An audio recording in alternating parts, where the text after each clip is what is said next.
पावसानं दडी मारल्यानं राज्यातील शेतकरी हवालदिल झालाय।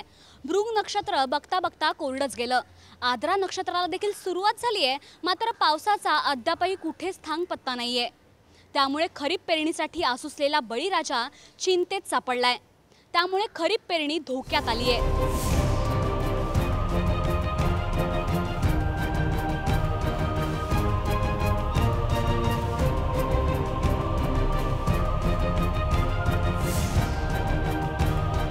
हे आहेत पांडुरंग वाघमोडे, कुरुल पंचक्रोशीतील ऊस उत्पादक शेतकरी। दुष्काळातून बाहेर पडल्यानंतर वाघमोडे यांनी बँकेतून कर्ज काढून ऊस लागवड केली। उन्हाळ्यात पोटच्या पोराप्रमाणे सांभाळलेला त्यांचा ऊस आता ऐन पावसाळ्यात पाण्या वाचून जळतोय। विहिरीतल्या पाण्याने तळ गाठलाय, तर आकाश कोरडं फट्ट पडलंय। त्यामुळे डोक्यावर कर्जाचा डोंगर आणि शेतातलं उभं पीक जळताना बघून दात कुणाकडे मागायची याची भ्रांत त्यांना पडलीये। चालू वर्ष पावसानं 2-3 नक्षत्र तर फेल गेले। आता हितून राहिलेली नक्षत्र बेभरवशी राहिली। म्हणजे कसं एवढा जे खर्च केलेला आहे ते सगळं व्यर्थ झाल्यासारखं वाटायला लागले। म्हणजे अशी परिस्थिती उद्भवली, जित्राबाच्या चाऱ्याची माणसाची कर्ज एवढं मोठं बँकाचं काढून कर्ज फेटायचं कसं आणि माणसाचं जीवन जगायचं कसं ही परिस्थिती निर्माण झाली।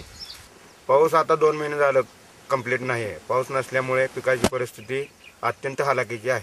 त्यामुळे टमाट्यावर जास्त करपा रोग पडतो, आळीचा प्रादुर्भाव जास्त होतो।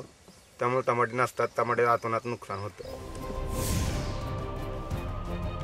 8 जून रोजी मृग नक्षत्राला सुरुवात झाली। रोहिणी नक्षत्राचा पाऊस काही तालुक्यात चांगला पडला होता। त्यामुळे यंदा शेतकऱ्यांना अच्छे दिन येतील असं वाटत होतं, पण मृग नक्षत्राने पुरती निराशा केली। मृग नक्षत्र अक्षरशः कोरडं गेलंय। किमान पेरणी करण्यासाठी पुरेसा पाऊसही झालेला नाहीये। आर्द्रा नक्षत्राचा पहिला दिवस तर ढगाळ वातावरणात सरला। सोलापूर जिल्ह्याचं खरीपाचं सरासरी क्षेत्र 1 लाख हेक्टर असलं तरी पाऊस चांगला पडला तर पेरणीचं क्षेत्र वाढू शकलं असतं। मात्र पाऊस न झाल्याने खरीप पेरणीला सुरुवातही झालेली नाहीये। सोलापूर जिल्ह्यात कुणी हातपंपावरचं पाणी बैलगाडीतून असं दूरवर वाहून नेतंय, तर कुणी उचक्या मारणाऱ्या बोर पाईप हाती घेऊन पाण्याची प्रतीक्षा करतोय। काळी माती अशी आव असून पावसाची प्रतीक्षा करतेय आणि हतबल शेतकरी रानावनातून एरझाऱ्या मारतोय। यंदा पाऊस नसल्यामुळं पिकावर फारच नुकसान व्हायला लागलंय। करपा रोग पडतोय, आळ्या पडत्या आणि वातावरणात उष्णता जास्त असल्यामुळं या करपा रोग हा जास्त पडायला लागला आहे। नक्षत्र सगळे नक्षत्र आता कोरडी चाललेले आहे। रोहिणी कोरडे गेलं, मृग कोरडा गेला, आर्द्रासुद्धा आता निम्यार्ध्या कोरड्या गेलेत। आता पाऊस पडतो की नाही अशी चिंता वाटू लागलेली आहे। शेतावर अतिशय खर्च होतो, मोलमजुरी जास्त वाढलेली आहे आणि उत्पन्नात मात्र अतिशय कमीपणा यायला लागला। त्यामुळे शेतकरी आता तोट्यात चाललेला आहे। सोलापूर जिल्ह्यातील शेतकऱ्यांनी खरीप पेरणीची तयारी केली आहे। बार्शीसह लगतच्या तालुक्यात सोयाबीनची गोडी लागली असून सोयाबीन बियाणांसह पेरणीच्या तयारीत असलेल्या शेतकऱ्यांसमोर पाऊस नसल्याची मोठी अडचण आहे। तूर वगळता अन्य पिकांची पेरणी आतापर्यंत होणं अपेक्षित होतं, परंतु पेरणी होण्यासाठी पावसाने आडकाठी आणली। आर्द्रा नक्षत्रात पाऊस झाला तर खरीपाची काही अंशी पेरणी होऊ शकते, पण खरीपाची पेरणी न झाल्याने शेतकरी चिंतेत आहे। बँकेकडून कर्ज काढून ऊस लावलेला आहे, तरी आता ऊस पाणी नसल्यामुळे ऊस जळून चाललेला आहे। तरी आम्हाला पाणी गरज आहे, तरी उजनी धरणातून उजनीचं पाणी सोडावे। पाऊस काय जर त्या वर्षी पडतो, पण यावर्षी काय अजून तर काय पडलं नाही। तरी आता ऊसही काय ऊस जळून चाललेला आहे, तरी गुरांना चारा नाही, खायला वैरण नाही। सोलापूर जिल्ह्यात अजून किती पाऊस पडलाय तसंच गेल्या वर्षी किती पाऊस पडला यावर ग्राफिक्सच्या माध्यमातून नजर टाकूया।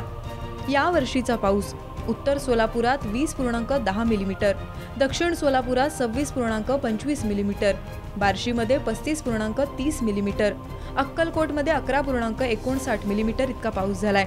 पंढरपुरात 21.19 मिलीमीटर तर मंगळवेढ्यात 42.88 मिलीमीटर पाऊस पडलाय।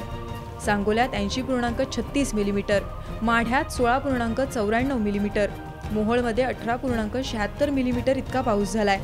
करमाळा इथे 63.71 मिलीमीटर तर माळशिरसमध्ये 30.51 मिलीमीटर इतका पाऊस झालाय. एकूण पाऊस 367.48 मिलीमीटर इतका झाला असून सरासरी पाऊस 33.41 मिलीमीटर झालाय. मागील वर्षी 22 जूनपर्यंत पडलेल्या पावसावरही एक नजर टाकूया. उत्तर सोलापुरात 60.22 मिलीमीटर इतका पाऊस झाला होता, तर दक्षिण सोलापुरात 57 मिलीमीटर, बार्शीत 29.11 मिलीमीटर, अक्कलकोटमध्ये 56.89 मिलीमीटर, पंढरपुरात 68.93 मिलीमीटर इतका पाऊस झाला होता. मंगळवेढा येथे 47.53 मिलीमीटर, सांगोल्यात 57.60 मिलीमीटर, माढ्यात 122.10 मिलीमीटर, मोहोळमध्ये 70.33 मिलीमीटर, करमाळ्यात 60 मिलीमीटर तर माळशिरस येथे 92.40 मिलीमीटर इतका पाऊस 22 जूनपर्यंत पडला होता. एकूण 722.11 मिलीमीटर तर सरासरी 65.65 मिलीमीटर इतका गेल्या वर्षी पाऊस पडला होता. राज्यात पावसाने ओढ दिल्याने ग्रामीण महाराष्ट्रातला शेतकरी हवालदिल झालाय. एल निनोच्या प्रभावामुळे पावसाची नक्षत्र वाया गेली, त्यामुळे विहिरीतल्या पाण्याने तळ गाठलाय. शेतातली उभी पिकं पाण्याअभावी करपू लागली आहेत. तसंच गावकऱ्यांना पिण्याच्या पाण्यासाठीही भटकंती करावी लागतेय. संतोष पवारचा ब्युरो रिपोर्ट, साम टीव्ही, सोलापूर.